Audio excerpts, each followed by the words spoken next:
Queridos amados irmãos e amigos, com muita alegria eu quero cumprimentar a todos com a paz do Senhor Jesus, dizer que é um prazer muito grande estar aqui falando com todos vocês.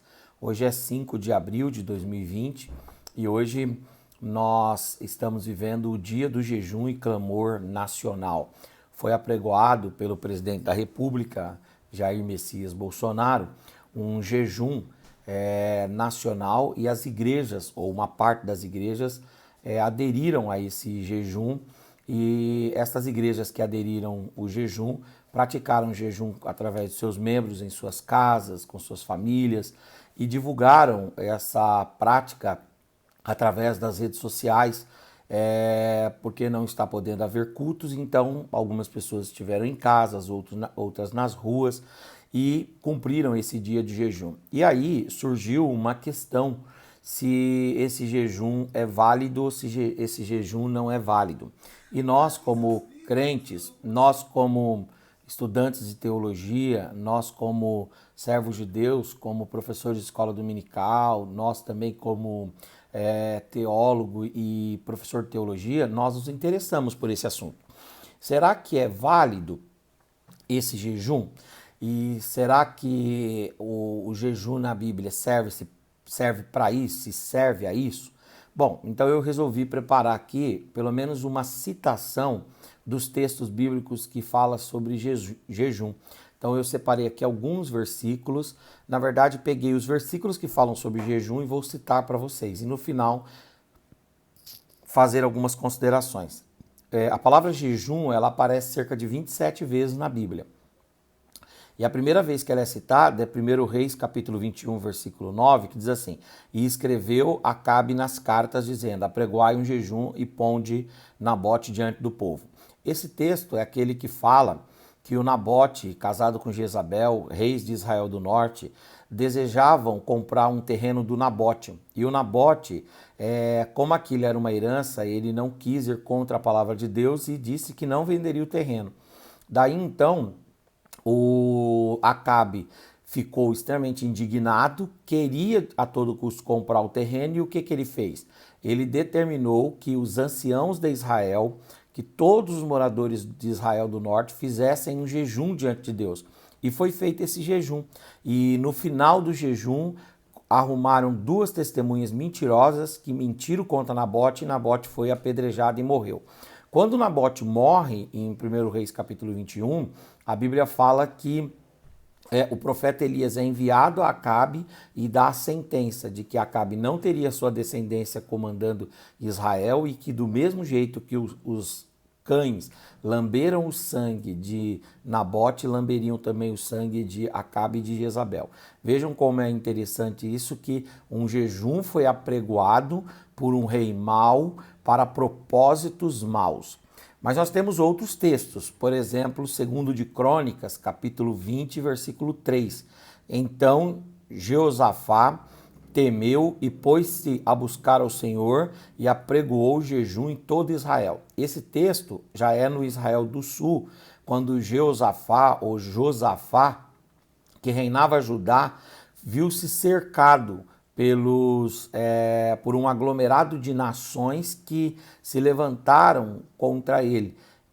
Judá não tinha condições bélicas, militares, conhecimento militar, estrutura para enfrentar estas nações. E aí então, apequenado, diminuído, oprimido, o Josafá, ele apregoou um jejum e determinou que todos buscassem a Deus. Os judeus de Judá fizeram um jejum, buscaram a Deus, e aí Deus levantou então um profeta e disse ao Josafá: nessa peleja você não terá que pelejar, parai, ficar em pé, porque eu, o Senhor, vou dar livramento para você. E foi mesmo. Dentro das 3 nações que se ajuntaram contra Judá, houve uma confusão entre elas e eles acabaram se matando mutuamente lá e Deus deu livramento para Josafá e para Judá. Então o jejum aqui foi agendado por Josafá para receberem de Deus um livramento de invasões estrangeiras. E foi exatamente isso que aconteceu. Nós temos um outro texto que é Esdras, capítulo 8, versículo 21. Esse texto fala a respeito, o capítulo 8 de Esdras traz uma lista de pessoas que vieram ou que voltaram da Babilônia, pessoas estas que vieram lideradas por Esdras. Quando Esdras retornou da Babilônia, isso por volta do ano 516 a.C., o Esdras contou aquele povo que voltou com ele, e antes de começar as obras, os feitos, as realizações ali no Israel pós-exílico, a Bíblia diz que o Esdras apregoou um jejum junto ao rio Ahava, para nos humilharmos diante da face do nosso Deus, para lhe pedirmos caminho seguro para nós, para nossos filhos e para nossos bens. Isso está em Esdras 8:21. Então Esdras, quando voltou do cativeiro assírio, liderando um povo, ele contou esse povo, somou as famílias, e quando ele chegou ali, por volta do ano 516 a.C., no Israel pós-exílico, para reconstruir, ele fez um jejum. E aqui o jejum serviu para entregar o futuro a Deus. Ele diz, olha, vamos colocar nas mãos do Senhor os nossos caminhos. A palavra caminho aqui tem a ver com o futuro, com o que vai acontecer a partir de agora. E também ele fez esse jejum para que Deus fosse com ele, com o seu futuro, com os seus filhos e também com os bens do Israel pós-exílico. Então, Israel, quando voltou do exílio, a primeira coisa que o Esdras fez foi um jejum. O capítulo 9, versículo 1 do livro de Neemias também fala que no dia 24 deste mês, ajuntaram-se os filhos de Israel com jejum e com sacos e traziam terra sobre si. Aqui nós estamos no capítulo 9 de Neemias, e esse texto ele fala sobre o momento em que os hebreus eles colocam para fora do território também do Israel pós-exílico aqueles que haviam vindo da Babilônia e do cativeiro, que eram estrangeiros e que trariam contaminação, trariam impurezas, trariam miscigenações e com isso iriam trazer idolatrias, maus costumes, valores ruins para o povo de Deus. Porque vocês sabem muito bem que quando Israel foi salvo do cativeiro babilônico, Israel saiu e algumas nações se apegaram a Israel para sair também. Só que quando esse povo chegou e veio com Neemias para Israel, para a terra, o território geográfico de Israel, o que esse povo estrangeiro quis fazer? Se infiltrar no meio dos hebreus e viver com os hebreus. Daí Neemias vem e diz, não, é um momento de purificação. E é um momento de purificação também étnica. Então, nós vamos determinar que as mulheres estrangeiras sejam colocadas fora, os homens estrangeiros sejam colocados fora, e haja uma limpeza étnica no país. E aí ele diz, olha, para nós fazermos isso como símbolo dessa limpeza étnica, dessa limpeza cultural, dessa limpeza religiosa, dessa limpeza social, política, nós vamos estabelecer aqui então um jejum, e aí o Neemias pede um jejum. Nós temos jejum também citado no texto de Ester, capítulo 4, versículo 3, que diz assim, e em todas as províncias, aonde a palavra do rei e a lei do rei chegava, havia entre os judeus grande luto, e os judeus jejuavam e oravam, e se lamentavam, e muitos estavam deitados em pano de saco. E também Ester 9:31, para confirmarem esses dias de Purim nos seus tempos determinados, como Mardoqueu o judeu e a rainha Ester lhes tinham estabelecido, e como eles mesmos já o tinham estabelecido sobre si e sobre a sua descendência acerca do jejum e do seu clamor. O que está acontecendo aqui?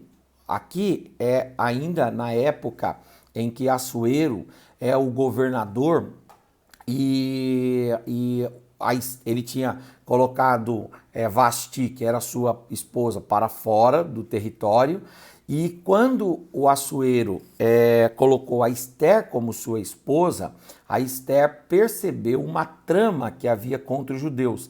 Que trama era essa? Havia uma armação legal, uma determinação, um decreto para destruir os judeus de todas as províncias. né? Mas aí o Assuero tomou ciência disso, a Esther tomou ciência disso também, e a Esther queria falar com o rei, só que se ela fosse falar com o rei, ela poderia até morrer, porque naquele tempo a mulher, principalmente de um rei, não tinha liberdade de falar com o rei. Então ela pediu para o Mardoqueu, seu primo, apregoar um jejum em todo Israel. E foi apregoado um jejum então. Todos os hebreus jejuaram, oraram e se humilharam. Para quê? Para que Deus preparasse uma ocasião propícia para que ela falasse com o rei e o rei então o rei anulasse esse decreto de morte que havia contra os hebreus. E foi exatamente isso que aconteceu. Ela conversou com o rei e o rei então reverteu esse decreto e, pelo contrário, mandou que Amã, que tinha preparado cilada contra os hebreus, fosse para a forca. Mardoqueu foi exaltado, Esther foi exaltado e os judeus foram preservados. Nesse período, nesse evento, surgiu uma festa, a festa do livramento, a festa de Purim. E esta festa, ela ficou marcada pelo jejum. Então era um período anual que os judeus passaram a fazer jejuns constantes, orações, consagrações e humilhações, rememorando o grande livramento que Deus operou através de Esther. Então, nós estamos citando para os irmãos textos bíblicos que falam de jejuns. Outro texto é o Salmo 35, 13, que diz assim: mas quanto a mim, quando estavam enfermos, as minhas vestes eram... Mas quanto a mim, quando estavam enfermos, as minhas vestes eram o saco, humilhava a minha alma com jejum e a minha oração voltava para o meu seio. Esse texto, ele é o texto do salmista no Salmo 35, verso 13, em que ele fala de um momento de dor, de enfermidade, e que essa enfermidade era tão marcante, uma enfermidade tão sensível, que ele então resolveu fazer jejuns e orações. E ele fala aqui que se vestia de saco. Esse vestir de saco significa tirar vestes nobres, vestes bonitas, vestes reais e colocar vestes simples, vestes rasgadas, vestes sujas com a cinza de algum holocausto. Isso era um sinal de contrição, de humilhação. Mas ele fala aqui que por causa dessa enfermidade a sua veste foi mudada e ele fez jejuns e também fez orações constantes a Deus. Jejum, oração e humilhação para obter a cura de uma enfermidade. No Salmo 69, verso 10, está escrito assim: quando chorei e me castiguei com jejum, e castiguei com jejum a minha alma, isto se me tornou em afrontas. Aqui o salmista, ele fala que quando os amigos dele os inimigos dele estavam perseguindo, quando os inimigos dele estavam acusando, aqui o tema aqui desse salmo, o 69, é justiça. Então, quando os amigos dele estavam... Os inimigos, estavam vindo contra ele, oprimindo, se levantando contra ele.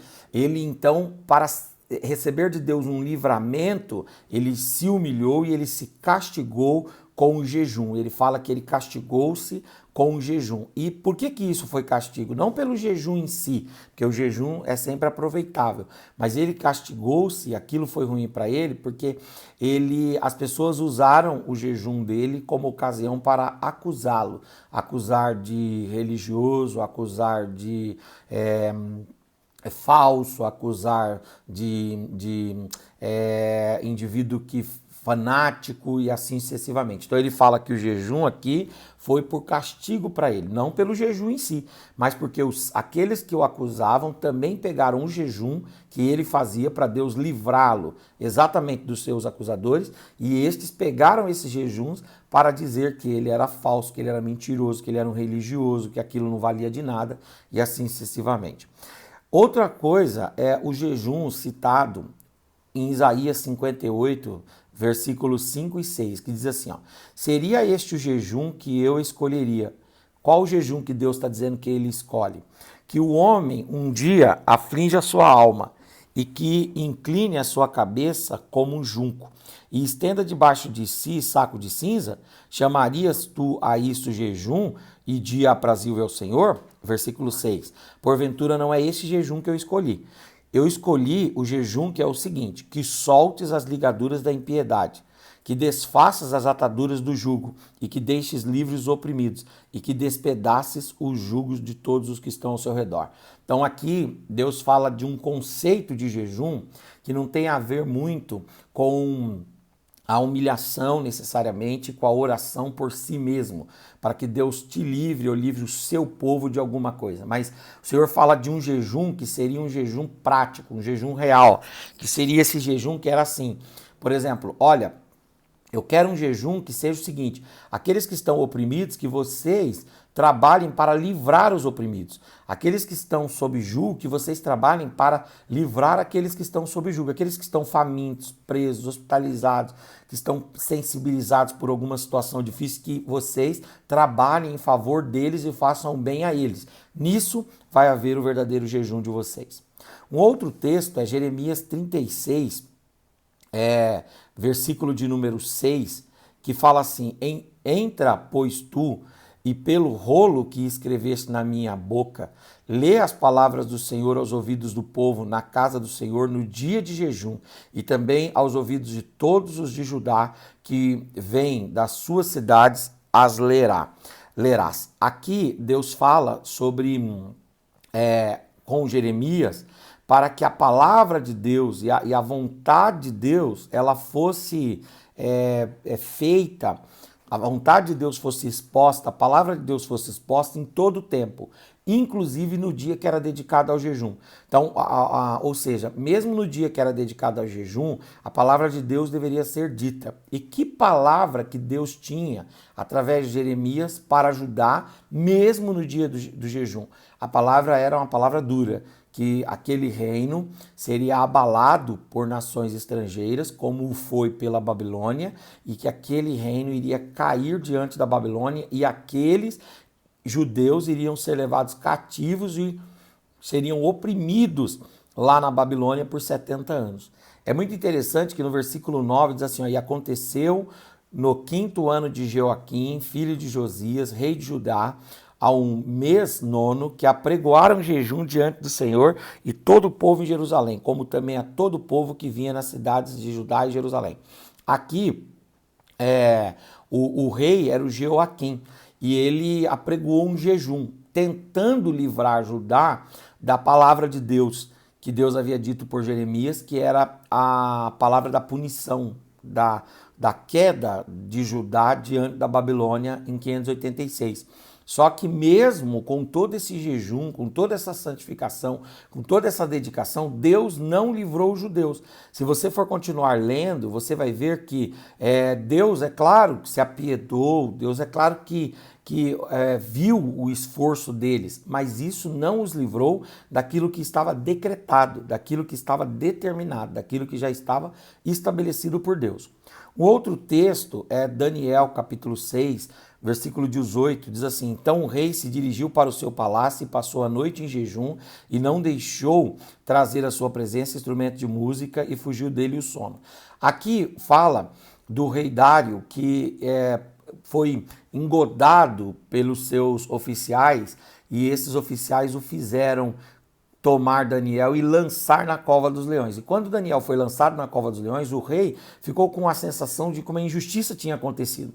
E ele ficou com aquilo tão latente no seu coração que ele não ouviu músicas, ele não dormiu e ele não comeu. E aqui fala que o rei fez um jejum, mas um jejum aqui não proposital, um jejum aqui que me parece muito mais um jejum por falta de fome, por ausência de fome dada ao sofrimento. Então ele fala que ele fez um jejum, que ele se livrou da música, que ele se livrou do sono e ele ficou tenso, angustiado, amargurado, até que no outro dia de manhã ele vai lá na cova e vê que Deus livrou Daniel e ele então alegra-se e celebra a Deus pela vida do Daniel. Isso está em Daniel capítulo 6, versículo 18. No texto de Daniel, nós temos uma outra cena que o jejum é usado, que está no capítulo 9, versículo 3, que diz assim: dirigiu meu rosto ao Senhor Deus para buscar em orações, súplicas com jejum, saco e cinza. Esse texto aqui, ele é um texto de Daniel. E esse texto é um texto em que o Daniel ele está buscando de Deus um entendimento, uma compreensão a respeito dos tempos, das eras e do que é que Deus vai fazer com o seu povo e com o mundo. E aí, então, para receber essa compreensão, ele faz orações, súplicas, ele se humilha diante de Deus e o Daniel pratica jejuns. O Daniel, ele faz jejuns, era recorrente. Aliás, o livro de Daniel, ele começa com o Daniel fazendo jejum, e isso era uma prática na vida dele. Mas o jejum ali em Daniel, ele tem um viés de santificação, de abstenção daquilo que é a mesa do rei, ou daquilo que significa se contaminar com o mundo. É isso que significa jejum em Daniel. Joel também vai falar sobre jejum. No capítulo 1, versículo 14, Joel vai conclamar o povo dizendo: santificai a mim um jejum e convocai uma assembléia solene, congregai os anciãos e todos os moradores dessa terra na casa do Senhor vosso Deus e clamai ao Senhor. Então, o Joel, ele fala de um tempo de juízo de Deus, um tempo de ira de Deus, que é o grande, terrível e temível dia do Senhor, que vai ser precedido por um derramar do Espírito Santo tremendo, e que este derramar do Espírito Santo vai capacitar as pessoas para, quando estiverem recebendo o juízo de Deus, aquele juízo que for determinado de fato e de verdade, que for impossível de ser revertido, que esse derramar do Espírito vai possibilitar as pessoas fazerem jejum. Então ele fala aqui: santificai um jejum, convocai uma assembléia solene, congregai os anciãos e todos os moradores dessa terra na casa do Senhor vosso Deus e clamai ao Senhor. Joel ainda vai falar de jejum no capítulo 2, versículo 15, quando ele diz: tocai a trombeta em Sião, santificai um jejum, convocai uma assembléia solene. Aqui, o Joel, ele está falando sobre eventos escatológicos, sobre eventos futuros. Ele está falando sobre o grande, maravilhoso e terrível dia do Senhor. Ora, a vinda do Espírito Santo marcou o início desse tempo de juízo. E a partir daí, o juízo de Deus, a ira de Deus, as consequências do pecado vêm sobre os homens, até o fechamento das eras, até o novo céu e a nova terra. Então, o Joel está falando, nesse período de juízo de Deus, vocês não conseguirão reverter o juízo, mas vocês devem fazer jejuns, vocês devem clamar a Deus, devem suplicar, devem se humilhar, não para reverter aquilo que é juízo e desígnio eterno de Deus, mas devem fazer jejuns para que vocês encontrem força, para que vocês se santifiquem, para que vocês afinem-se com Deus, para que haja edificação e assim sucessivamente. Jonas 3,5 fala de Nínive, que Nínive, depois de receber a palavra de Deus pregada por Jonas, Nínive se converteu e Nínive apregoou um jejum coletivo e nacional. E os homens de Nínive creram em Deus e proclamaram um jejum e vestiram-se de saco, desde o maior até o menor. Os irmãos sabem muito bem que os ninivitas, eles não queriam receber a palavra de Deus, mas Deus enviou Jonas. O Jonas pregou a palavra ainda com desgosto. Os ninivitas ouviram Jonas, temeram a Deus, e aí o que aconteceu? Eles apregoaram então um jejum coletivo, um jejum nacional, e esse jejum nacional trouxe perdão, remissão para toda a nação. E a ira de Deus que estava para vir sobre eles demorou um tempo para vir. Aquele momento ela foi estiada, aquele momento ela foi estagnada. Posteriormente, a ira de Deus veio sobre os ninivitas. Posteriormente, Nínive foi destruída. Um outro texto sobre jejum está em Zacarias 8,19, que diz assim: assim diz o Senhor dos Exércitos, o jejum do 4º, e o jejum do 5º, e o jejum do 7º, e o jejum do 10º mês, será para a casa de Judá gozo, alegria e festividade solene. Amai, pois, a verdade e a paz. É muito interessante que o Zacarias ele fala de um tempo escatológico aqui. E nesse período escatológico, ele diz que haverá paz, haverá tranquilidade, haverá festividades solenes, etc. tal, e também haverá jejuns. Ou seja, me parece que quando o Zacarias está falando aqui, ele está falando da vinda do Senhor e que esse tempo da vinda do Senhor, esse tempo do juízo, esse tempo final, esse tempo escatológico, ele também será marcado pela presença do jejum. Ou seja, o jejum é algo que deve ser para a vida toda, não só do homem, não só do sujeito, mas da igreja, do povo de Deus. É uma marca que guarda-se para tempos futuros e escatológicos. Em Mateus 15, 32, a palavra jejum aparece nesse texto e diz assim: e Jesus, chamando aos seus discípulos, diz: tenho compaixão da multidão, porque já está comigo há 3 dias, e não tenho que comer, e não quero despedi-lo em jejum, para que não desfaleça no caminho. Aqui é o texto em que, Mateus 15, 32, em que Jesus, ele multiplica os pães e ele alimenta uma multidão. E quando Jesus vai alimentar essa multidão, ele justifica por que ele quer alimentar a multidão. Para que aquela multidão que já estava com ele há 3 dias não fosse para sua casa com fome, não fosse para sua casa em jejum. Ali não é um jejum, eu diria assim, um jejum... nós não temos uma clara evidência de que o jejum ali fosse com um viés de santificação, jejum, mas ali a ideia era, eles mesmo com fome, mesmo sem ter o que comer, eles preferiram ouvir Jesus. Ou seja, a palavra, ou seja, a compreensão da palavra, para eles foi mais importante do que o comer. Então eles ficaram em jejum para que eles pudessem ouvir Jesus, ouvir a palavra de Jesus e receber o entendimento dessa palavra. Mateus 17, 21 diz assim, outro texto que aparece a palavra jejum, daquelas 27 citações de jejum.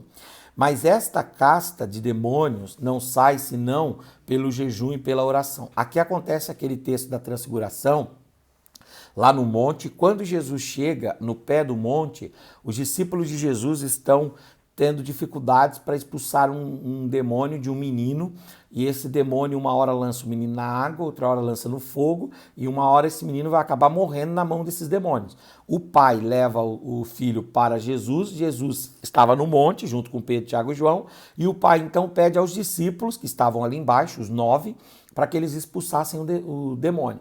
Os discípulos ali embaixo não expulsaram os demônios. Quando Jesus desce do monte, Jesus expulsa. E aí os discípulos ficam impressionados e dizem assim: ó Senhor Jesus, por que o Senhor expulsou esses demônios? Aí Jesus vem e diz: ora, há castas de demônios que só saem com jejum e oração. Quando Jesus diz isso, ele está ensinando que o jejum ele é uma arma, ele é uma ferramenta espiritual, ele é um meio de graça. Por quê? Você, quando faz jejum, você se purifica, você se edifica, você se fortalece no espírito, você fica mais sensível à voz de Deus, você fica menos aderente, menos atraído para os elementos desse mundo, você vai libertando-se dos seus vícios, dos seus males, você purifica-se, e ao purificar-se, estar mais perto de Deus, você está espiritualmente mais forte, e aí você combate com maior veemência as hostes infernais da maldade, os demônios, os espíritos maus, os tronos, as potestades, você enfrenta em nome de Jesus esses espíritos maus. Não é que o jejum em si expulsa, não é que a oração em si expulsa, quem expulsa é Jesus. Porque Marcos 16 fala que em meu nome expulsarão demônios. Então, é no nome de Jesus que você expele demônios. Por outro lado, você precisa se fortalecer espiritualmente. E o jejum, ele ajuda você nesse processo de santificação, de edificação, de aproximação de Deus. E aí, então, Jesus fala, há castas de demônios que só saem com jejum e oração. Há quem diga que esse texto foi colocado aí por Tertuliano de Cartago, que esse texto não faz parte dos textos originais, ou seja, que Jesus nunca teria dito isso. Mas o texto foi tão usado que ele incorporou o texto sagrado. E aí, incorporou o texto sagrado e hoje nós temos isso como palavras fidedignas de Jesus. Seja como for, o jejum é aproveitável, o jejum é digno, ele é um meio de graça. Você pode usar o jejum como meio de graça para obter aquilo que Deus, não só para obter, mas para santificar-se diante do Senhor. Um outro texto que jejum aparece é o texto de Marcos capítulo 8, versículo 13, que diz assim: e se os deixarem em jejum para suas casas, desfalecerão no caminho, porque alguns deles vieram de longe. É muito interessante que aqui Jesus, ele também tem um cuidado da multidão que tinha ido ter com ele para ouvir a palavra, e ele não queria liberar essa multidão em jejum. Mas aqui não é esse jejum para o clamor, esse jejum para a santificação. Volto a dizer, é aquele jejum que as pessoas fizeram porque elas amaram tanto ouvir Jesus que elas preferiram ficar ali sem ter o que comer do que ir embora e comer alguma coisa, mas deixar de ouvir Jesus. Um outro texto que a palavra jejum aparece é Marcos 9, 29, que diz assim: e disse-lhes, esta casta de demônio não sai com jejum, com outra coisa, senão com jejum e oração. É o mesmo texto da transfiguração, só que citado aqui em Marcos. Atos 10, 30 vai citar jejum de novo. E disse Cornélio: há 4 dias estava eu em jejum, até esta hora, orando em minha casa a hora nona. Esse texto é aquele texto de Cornélio, no capítulo 10, versículo 30 de Atos, em que o Cornélio, que é um centurião romano, ele é um homem piedoso, dá as suas ofertas e pratica jejuns. Veja que o Cornélio não é judeu, o Cornélio não é cristão, mas ele pratica os seus jejuns. E Deus o ouve, Deus recebe os jejuns dele. E aí um dia ele está lá fazendo jejuns e de repente Deus vai e manda buscar Simão Pedro. Pedro vem, prega para ele e toda a família de Cornélio se converte e o evangelho cresce entre os italianos, entre os romanos, não os italianos necessariamente, mas entre os romanos, por ocasião de Cornélio. Então, Cornélio é gentil, mas ele pratica o jejum. O jejum já era uma prática dele. Nós não temos exatamente qual era a fonte dessa prática de jejum dele. Nós não sabemos se era porque ele já estava aculturado à vida judaica e tinha recebido isso, se ele já tinha visto isso entre os cristãos. Não sabemos. O que sabemos é que ele faz jejuns e Deus o ouve quando ele faz jejuns e Deus manda ele buscar o Pedro vem, prega a palavra, ele recebe o Espírito, o Evangelho, toda a família dele também e o Evangelho cresce entre os romanos.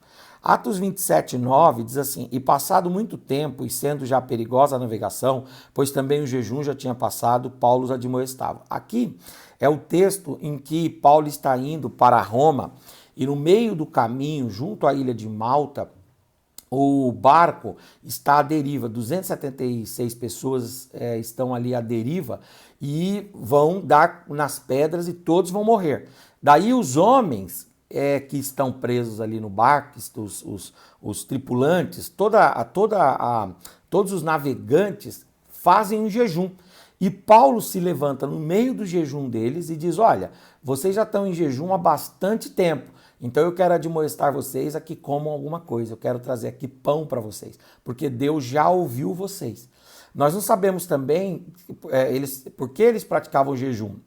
Se é porque eles eram judeus, se é porque na religião deles eles praticavam jejum, seja como for, eles praticavam jejum e o jejum foi ouvido por Deus. E Deus então apareceu a Paulo e disse a Paulo, através de um anjo: olha, ninguém do barco vai se perder, ninguém desce, deixa chegar mais próximo da ilha. Quando chegar lá próximo da ilha, aí sim é para pular, o barco vai dar contra as pedras, mas todos serão salvos. E foi exatamente isso que aconteceu. Então ali nós temos um texto onde o jejum aparece, mas nesse momento em que o jejum aparece, como é que eu posso dizer?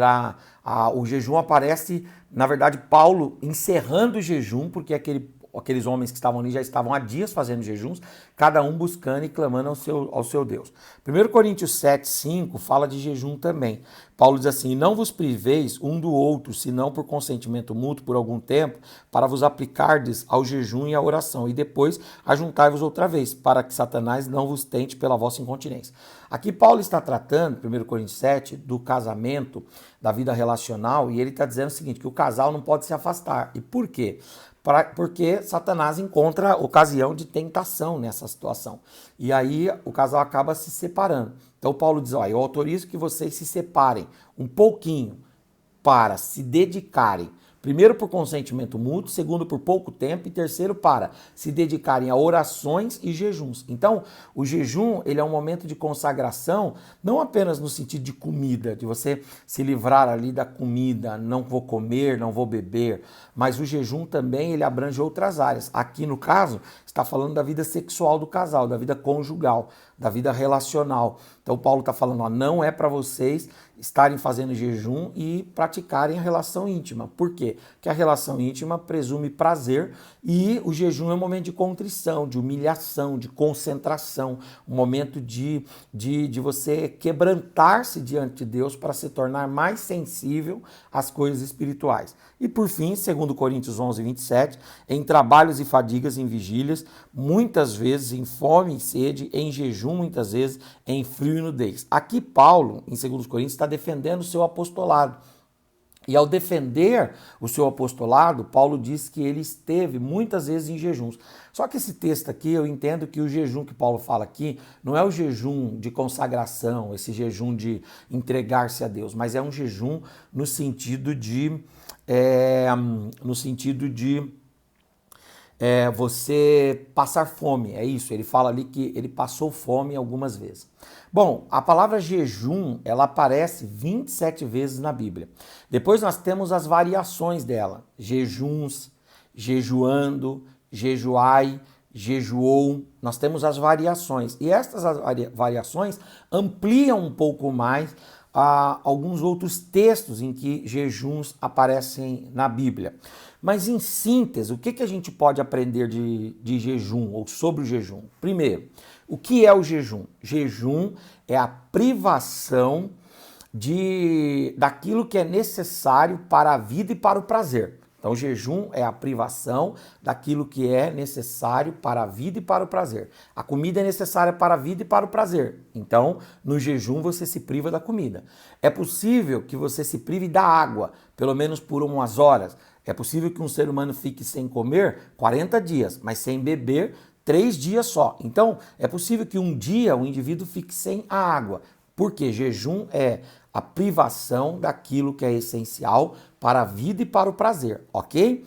O jejum, ele deve ser completo ou parcial, né? A gente fala de Daniel, por exemplo, que fez um jejum da mesa do rei, mas tomou água e comeu alguns legumes, tá certo? Então, o jejum ele pode ser completo ou pode ser parcial. Muito provavelmente, quando Moisés esteve no monte orando por 40 dias, Moisés esteve em jejum parcial, sem comer, mas bebendo água. Quando Jesus esteve no deserto, em jejum e em consagração, Jesus também deve ter feito um jejum parcial, porque a Bíblia fala de pão, mas não fala de água, ali da ausência de água. Quando Elias esteve fazendo jejum também, ele fez provavelmente parcial. Então, o jejum ele pode ser completo, pleno, integral, ou pode ser parcial. Né? Seja como for, o jejum ele precisa ser a privação daquilo que é para a vida e daquilo que é para o prazer. Por isso que Paulo, em 1 Coríntios 7, diz assim, ó, quando vocês tiverem que se afastar, marido e mulher, vocês se afastem para se dedicarem à oração e ao jejum.